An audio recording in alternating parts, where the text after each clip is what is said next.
ఉన్నటువంటి క్యాడర్ ఉంది, అలాగే స్థానాలు ఉన్నటువంటి పరిస్థితి. కానీ బీజేపీ మెరుగైన స్థానాలను ఇక్కడ సాధించినటువంటి పరిస్థితి మనం ఓవరాల్గా తెలంగాణలో ఉన్నటువంటి పరిస్థితిని మనం చూస్తున్నాం. ఇక నల్గొండలో పరిస్థితి ఏ విధంగా, నల్గొండ పార్లమెంట్ స్థానాలకు సంబంధించి ఏ విధమైనటువంటి మెజారిటీ కనపడుతోంది, ట్రెండ్స్ ఏ విధంగా ఉన్నాయి, మా ప్రతినిధి పుల్లారావు జాయిన్ అవుతున్నారు. పుల్లారావు,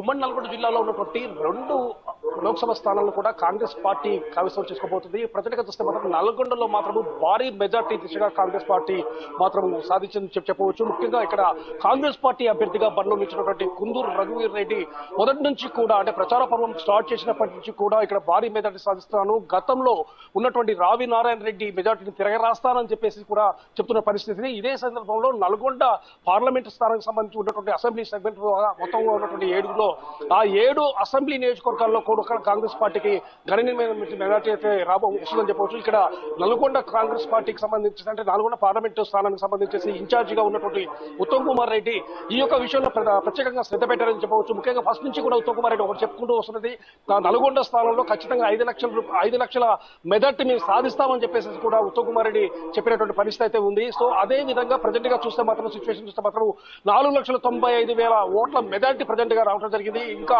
అది ఫలితాన్ని మాత్రం పూర్తి స్థాయిలో ఇంకా ప్రకటించలేదు. మొత్తంగా చూసినట్లు మాత్రం ఆ మెజార్టీ ఖచ్చితంగా, ఆ మ్యాజిక్ ఫిగర్ అంటే 5 లక్షల మెజార్టీ అనేది ఖచ్చితంగా వచ్చే అవకాశం మాత్రం స్పష్టంగా కనబడుతూ ఉంటుంది. ముఖ్యంగా 7 అసెంబ్లీ నియోజకవర్గాలకు సంబంధించినటువంటి 7 అసెంబ్లీ నియోజకవర్గాల్లో ఒక సూర్యాపేట మినహాయించి మిగతా 6 అసెంబ్లీ నియోజకవర్గాలు కూడా కాంగ్రెస్ పార్టీ సంబంధించినటువంటి ఎమ్మెల్యేలుగా ఉండడం జరిగింది. వీరందరూ కూడా రఘువీర్కి సంబంధించేసి మెజార్టీ విషయంలో ఒకరితో ఒకరు కూడా పోటీ పడతాము అని చెప్పేసి ప్రతి సభలో కూడా అనౌన్స్ చేసిన సందర్భం ఏదో ఉంది. అదే విధంగా వాళ్ళు ఇదే విషయానికి సంబంధించి చాలా శ్రమపడ్డారు. అదేవిధంగా కార్యకర్తలు కూడా ఈ విషయంలో మాత్రము చాలా రఘువీర్ రెడ్డికి భారీ మెజార్టీ తీసుకురావడం కూడా సహాయపడ్డారని చెప్పేసి కూడా రఘువీర్ రెడ్డి మనతో మాట్లాడుతూ, అంటే బిక్యూతో మాట్లాడుతూ చెప్పినటువంటి పరిస్థితి ఉండడం జరిగింది. సో అదే దిశగా అడుగు వేయడం జరిగింది.